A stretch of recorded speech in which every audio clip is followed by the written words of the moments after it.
রাধে রাধে।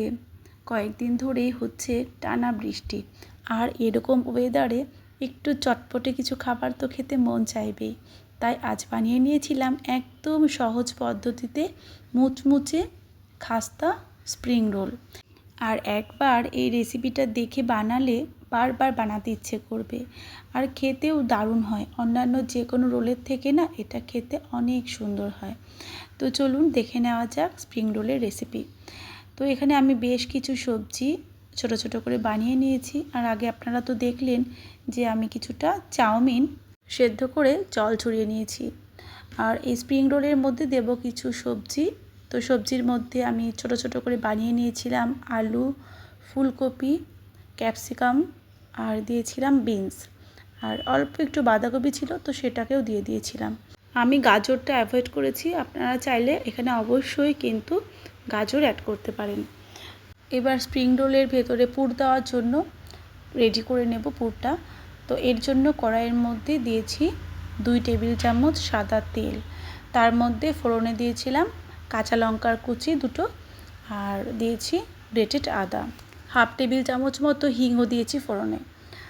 এরপর আমি এর মধ্যে বানিয়ে রাখা সবজিগুলো ঢেলে দিয়েছি। এবার এগুলোকে একটু ভেজে নেব। তো এর মধ্যে দিয়ে দিচ্ছি স্বাদমতো নুন আর একটু হলুদ। তো সবজিটা একটু ঢেকে খুব ভালো করে ভেজে নেব, সেদ্ধ হওয়া পর্যন্ত ঢেকে রাখবো। সবজি রান্না হতে হতে আমি ময়দার ডোটাও মেখে নেব। তো ময়দার ডো মাখার ক্লিপটা আমার ডিলিট হয়ে গেছে, তো তার জন্য আপনাদেরকে শেয়ার করতে পারছি না।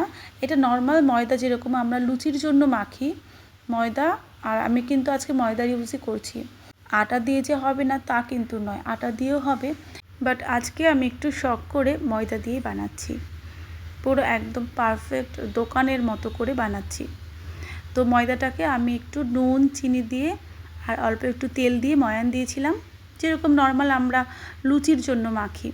তো জল দিয়ে এরকম একটা নরম ডো বানিয়ে নিয়েছি। খুব বেশি কিন্তু শক্ত ডো বানালে হবে না, একটু নরম করে মাখতে হবে। আমরা যেরকম লুচি কিংবা রুটি বানাই ঠিক সেরকম করেই মেখেছি।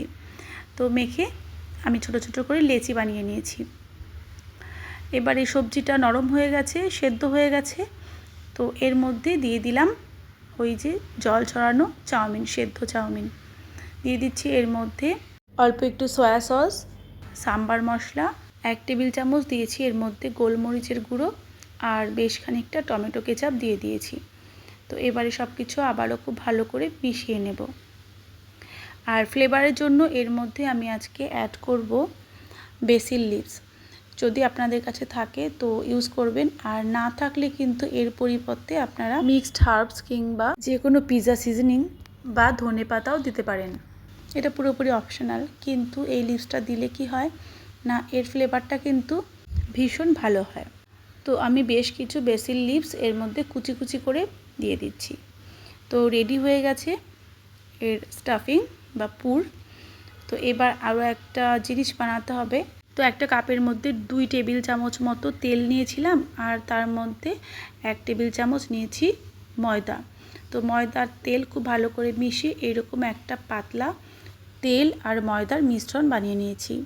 তো এবার বানিয়ে রাখা লেচি থেকে আমি লুচির থেকে একটু বড় বড় করে আমি বেলে নিচ্ছি।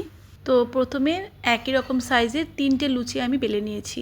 এবার যেটা করব, প্রথম লুচির ওপরে ওই যে মিশ্রণটা বানিয়েছিলাম তেল আর ময়দার সেটা লাগিয়ে দিয়েছি। তার উপরে আরও একটা লুচি দিয়েছি, আবার একই জিনিস রিপিট করেছি, আর লাস্টে থার্ড লুচিটা দিয়ে এরকমভাবে আমি বেলে নিচ্ছি। তো এটা খুব ইজিলি বেলা যায়, আর যেহেতু ময়দা ইউজ করেছি এটা বেলার সময় না খুব সুন্দর অনেকটা বড় করে বেলা যাচ্ছিল। আর চেষ্টা করব যতটুকু পাতলা বেলা যায় ততটাই কিন্তু আমার র্যাপগুলো ভালো হবে আর পাতলা হবে। তো বেলে নিয়েছি। এবার তাওয়া গরম করে জাস্ট এপিট ওপিট একটু সেঁকে নিয়েছি। আর এই রুটিগুলো সেঁকার সময় একটু খেয়াল রাখতে হবে যাতে এর মধ্যে যে রুটি ভাজার সময় ব্রাউন কালারের যে স্পট পড়ে ভাজার দাগ সেগুলো না আসে, কারণ এগুলো কিন্তু আমরা স্প্রিং রোলের র্যাপ হিসাবে ইউজ করব। তো সেক্ষেত্রে যতটা সাদা থাকবে আর পাতলা হবে ততটাই কিন্তু ভালো। তো এর জন্য কড়া করে ভাজা যাবে না, জাস্ট একটু শুকনো তাওয়ায় এপিট ওপিট করে সেঁকে নিয়েছি। এক একটা সেঁকতে আমার প্রায় 1/2 মিনিট মতো সময় লাগছিল। 1 মিনিটও লাগেনি, মানে খুব কম সময়েই অনেকগুলো রুটি কিন্তু এরকমভাবে আমি সেঁকে নিতে পেরেছিলাম। তারপর সবগুলো রুটি এরকমভাবে সেঁকে নামিয়ে একটু হালকা ঠান্ডা হয়ে যাওয়ার পরে এগুলোকে খুলে নিচ্ছি। আর প্রত্যেকটা রুটি খুব ইজিলি খোলা যাচ্ছিল। আর কত সুন্দর দেখুন পাতলা পাতলা র্যাপ কিন্তু আমরা পেয়ে গেছি। আর বাজারে কেনা যে রেডিমেড র্যাপ পাওয়া যায় তার থেকে কিন্তু এটা কোনো অংশে কম হয়নি। তো চাইলে আপনারা এরকম করে রেডিমেড র্যাপও ফ্রিজে স্টোর করতে পারেন। আচ্ছা, তো এবার আমি যেটা করব, রোলগুলোকে বাইন্ডিংয়ের জন্য একটা ঘোল তৈরি করে নেব। এর জন্য 2 টেবিল চামচ জলের সাথে 1 টেবিল চামচ ময়দা খুব ভালো করে মিশিয়ে পাতলা একটা ঘোল তৈরি করে নিয়েছি। তো এবার রোলগুলো রেডি করে নেব। তো আমি একটা র্যাপ নিয়ে নিয়েছি আর এর মধ্যে ভরে ভরে দিয়ে দিয়েছি পুর। তো এবার খুব সহজেই রোলগুলোকে মুড়ে নেব। দুপাশ থেকে প্রথমে একটু ভাঁজ করে নিয়েছি আর হাতের সাহায্যে চেপে নিচ্ছি। আপনারা চাইলে রুটির 2 সাইডে একটু ঘোল লাগিয়ে এরকম করে ভাঁজটাকে সেট করে তারপরে রোল করতে পারেন। আর এই র্যাপগুলো এতটাই সফট, যে কোনো রকমভাবেই এগুলোকে ভাঁজ করা যাচ্ছিল। এক কথায় নো ফেল একটা রেসিপি। তো আমি লাস্টে একটুখানি দেখুন চামচের সাহায্যে ময়দার এই মিশ্রণটা লাগিয়ে রোলগুলো সেট করে নিয়েছি। তো আশা করি প্রত্যেকেই আপনারা এটা পারবেন, কারণ এটা বানানো ভীষণ ইজিলি কিন্তু এটা ভাঁজ করা যাচ্ছে। দেখুন কত সুন্দর রোল কিন্তু তৈরি হয়ে গেছে। এগুলো চাইলে আপনারা ফ্রিজারে 7 থেকে 10 দিন কিংবা 2 সপ্তাহ মতো স্টোর করে রাখতে পারেন। বাড়িতে কোনো বিশেষ উৎসব অনুষ্ঠান, কিটি পার্টি কিংবা জন্মদিন, ছোটোখাটো গেট টুগেদারে আমরা আগে থেকে কিন্তু এইরকমভাবে প্রিপারেশানগুলো যদি কিছুটা এগিয়ে রাখি, তাহলে উৎসব অনুষ্ঠানের দিনগুলোতে রান্নাবান্না তাড়াহুড়োর ঝামেলা একটু কম হয়। আর আমাদের প্রয়োজন মতো আমরা ফ্রিজার থেকে বের করে যখন তখন ইনস্ট্যান্ট ইউজ করতে পারি বা সার্ভ করতে পারি। তো এবারে স্প্রিং রোলগুলোকে ভেজে নেব। কড়াই দিয়ে দিয়েছি সাদা তেল আর এগুলোকে এপিট ওপিট করে ভেজে নিচ্ছি। চাইলে কিন্তু আপনারা এগুলোকে ডিপ ফ্রাই করতে পারেন। আর আমি সবকটা তেলে ভাজবো না, কয়েকটা এয়ার ফ্রায়ারে বেক করে নেব, কারণ সবাই তেলে ভাজা পছন্দ করে না। তো সেক্ষেত্রে একটু অয়েল কিংবা ঘি ব্রাশ করে নিয়ে বেক করলে কিন্তু টেস্ট একই রকমের হয়।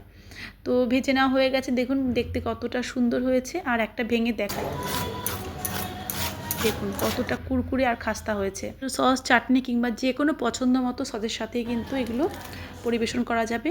তো বাড়িতে বানিয়ে অবশ্যই আমাকে জানাবেন রেসিপিটা কেমন লাগলো। দেখা হচ্ছে নতুন আরও একটা ভিডিওর সাথে। ততক্ষণের জন্য রাধে রাধে।